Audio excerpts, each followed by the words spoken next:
Hello friends, welcome back to study Vigyan Prakash. देखिए friends, आज के अखबारों में आपको पता चला होगा कि नायब तहसीलदार के 107 से अधिक पदों का अध्याचन उत्तर प्रदेश लोक सेवा आयोग को प्राप्त हो चुका है। अखबारों की माने तो बहुत जल्द ही इस पर नोटिफिकेशन जारी कर दिया जाएगा। आप यहाँ पर देखिए, यूपीपीएससी से नायब तहसीलदार के 107 पदों पर होगी भर्ती और आयोग जल्द ही uppsc.up.nic.in पर भर्ती का नोटिफिकेशन जारी करेगा और तमाम बातें यहाँ पर बताई गई हैं।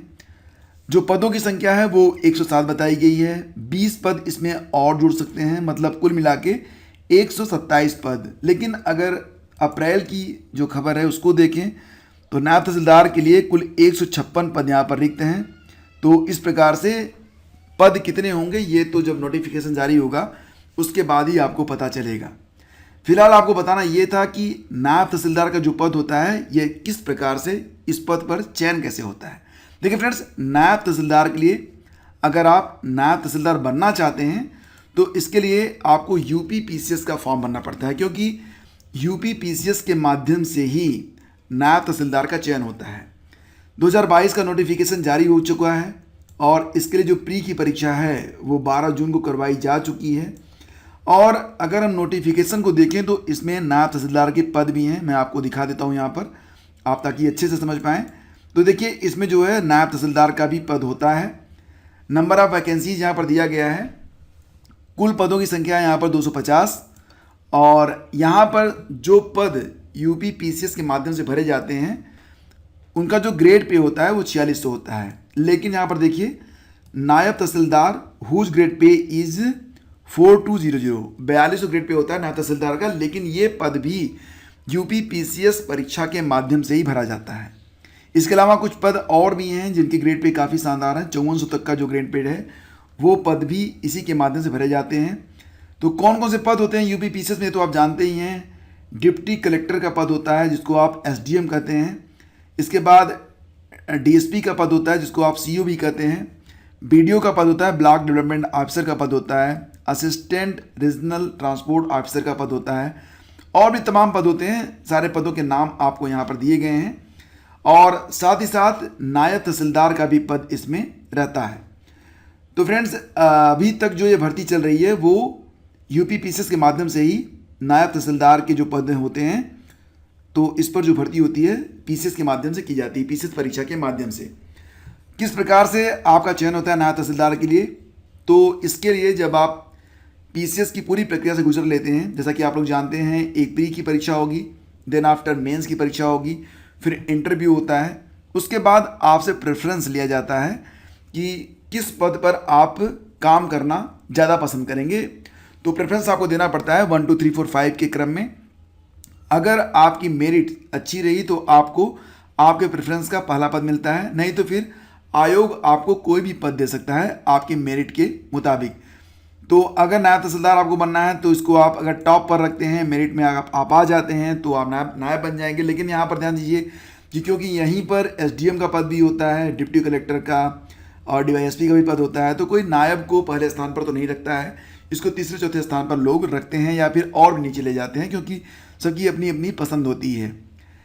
तो इस प्रकार से ये पूरी की पूरी प्रक्रिया होती है। आपको बताना चाहेंगे यूपीपीसीएस के लिए आपको जो पूरी की पूरी प्रक्रिया है उसमें एक प्री की परीक्षा होती है और सिलेबस मैं आपको यहाँ पर दिखाई देता हूँ ताकि आप अच्छे से समझ पाएँ, ठीक है।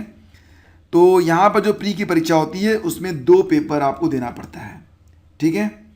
तो जो 2 पेपर होते हैं उसमें एक पेपर, अच्छा दोनों पेपर 200-200 अंकों के होते हैं।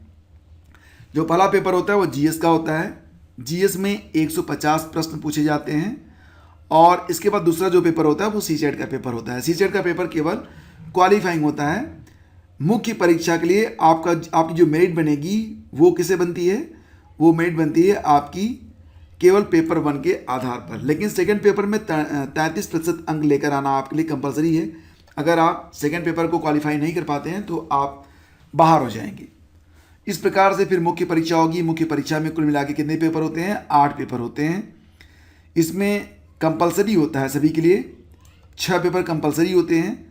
जनरल हिंदी, ऐसे, जीएस के 4 पेपर होते हैं और जो भी विषय आप चुनेंगे लिस्ट यहाँ पर दी गई है। मैं लिस्ट थोड़ा जूम कर देता हूँ। कोई भी विषय आप ले सकते हैं जिसे आपने स्नातक के स्तर पर पढ़ा हो या ना पढ़ा हो। कुल 29 विषय हैं, तो इन्हीं विषयों में से कोई भी विषय आपको लेकर मुख्य परीक्षा में बैठना पड़ता है। कोई भी विषय आप यहाँ पर पढ़ेंगे मतलब लेंगे तो उसके 2 पेपर होंगे 200-200 अंकों के। फिर 100 अंक का आपका वाइवा अभ्यास होगा। कुल मिला के अगर आप देखेंगे तो 1600 अंकों के आधार पर आपकी जो फाइनल मेरिट होती है वो तैयार की जाती है। फिर आपसे जो प्रेफरेंशियल लेटर भरवाया जाता है उसी के आधार पर आपकी नियुक्ति कर दी जाती है। तो बेसिकली आपको ये बताना था कि अगर आप इंतजार कर रहे हैं नायब तहसीलदार बनने के लिए और नायब तहसीलदार भर्ती के लिए, तो वर्तमान में जो स्थितियां हैं उसके मुताबिक ये जो वैकेंसी है ये UPPCS 2023 में ही आएगी। 2022 में नहीं आ सकती क्योंकि 2022 की जो परीक्षा थी ये 12 जून को करवाई जा चुकी है। और नोटिफिकेशन अगर आप देखेंगे, मैं आपको यहाँ पर दिखा देता हूँ, तो यहाँ पर बताया गया है कि प्री परीक्षा से पहले जो भी नए अध्याचन प्राप्त होते हैं उनको ऐड कर लिया जाता है, लेकिन क्योंकि प्री की परीक्षा हो चुकी है तो अब यहाँ पर जो नए अध्याचन प्राप्त हो रहे हैं उनको नेक्स्ट वैकेंसी में ही जगह मिल पाएगी। आप यहाँ पर देख सकते हैं, if any requisition of the post of the received before the pre exam में also be included for this examination. तो प्री की परीक्षा क्योंकि हो चुकी है तो 2022 का की जो परीक्षा है UPPCS की, इसमें ये पद इंक्लूड नहीं होंगे। 2023 की परीक्षा देखो जून में हो जाएगी या फिर जुलाई में हो जाएगी। 2023 में UPPCS के लिए 1 साल की तैयारी तो आपको करनी ही पड़ती है क्योंकि फाइट बहुत ज़्यादा हो जाती है। जो लोग UPSC से बाहर होते हैं वो लोग UPPCS में ही आते हैं। यानी कि आप ये मान के चलिए कि आपकी जो प्रतियोगिता होगी वो बहुत ही टैलेंटेड लोगों से होनी है। और फॉर्म भले ही भरे जाते हैं, कुल मिला के 6 लाख 7 लाख के आसपास UPPCS में फॉर्म भरे जाते हैं, लेकिन बेसिकली बहुत सारे लोग तो बस यूं ही फॉर्म भरते हैं, मतलब उनकी ना तो तैयारी होती है ना ही परीक्षा में शामिल होते हैं। 6 लाख 7 लाख फॉर्म भरे जाते हैं, लगभग 3.5 लाख के आसपास लोग परीक्षा में बैठते हैं, मतलब 50% तो ऐसे ही बाहर हो जाते हैं, फॉर्म भर के चले जाते हैं घर। उसके बाद जो असली लड़ाई होती है वो मुझे लगता है कि 8-10 हज़ार लोगों में होती है जो कि सीरियस होते हैं। और उन्हीं 8-10 हज़ार लोगों में से अगर आप मेहनत कर लेंगे तो आप विजेताओं में शामिल हो जाएंगे, यानी कि अंतिम रूप से आप चयनित हो सकते हैं। सबसे बड़ी बात ये होता है कि आपको डरना नहीं है, और पढ़ने से कैसा डरना। जो पढ़ना है उसे पढ़ना है, बार बार पढ़ेंगे, पढ़ते रहेंगे, तब तक पढ़ेंगे जब तक सिलेक्शन नहीं हो जाता है। अगर ये भावना आपके मन में आ जाए तो आपको कोई रोक नहीं पाएगा। और एक बात और आपको बता दें कि कोई बाई बर्थ जीनियस नहीं होता है, और ना ही कोई इस प्रकार से कर सकता है कि मतलब एक बार पढ़ लिया और उसको फैक्ट याद हो गया। यार एक बार तो सुन के गाने याद नहीं होते हैं, ये तो फैक्ट है।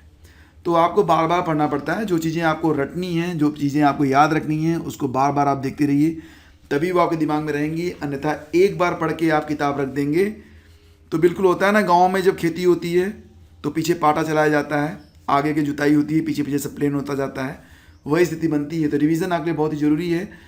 नायब तहसीलदार से शानदार पद भी आते हैं UPPCS में, वो पद भी आपका इंतजार कर रहे हैं, आपकी मेहनत का इंतजार कर रहे हैं। अपनी योग्यता को साबित करें और ज़िंदगी आपका स्वागत करने के लिए तैयार है। तो इस वीडियो में बस इतना ही, और उम्मीद करता हूँ कि अब आपको सारी जानकारी बिल्कुल क्लियर हो गई होगी, क्रिस्टल क्लियर। अगर अभी भी डाउट है तो कमेंट कीजिएगा। Thank you so much, bye great day, जय हिंद।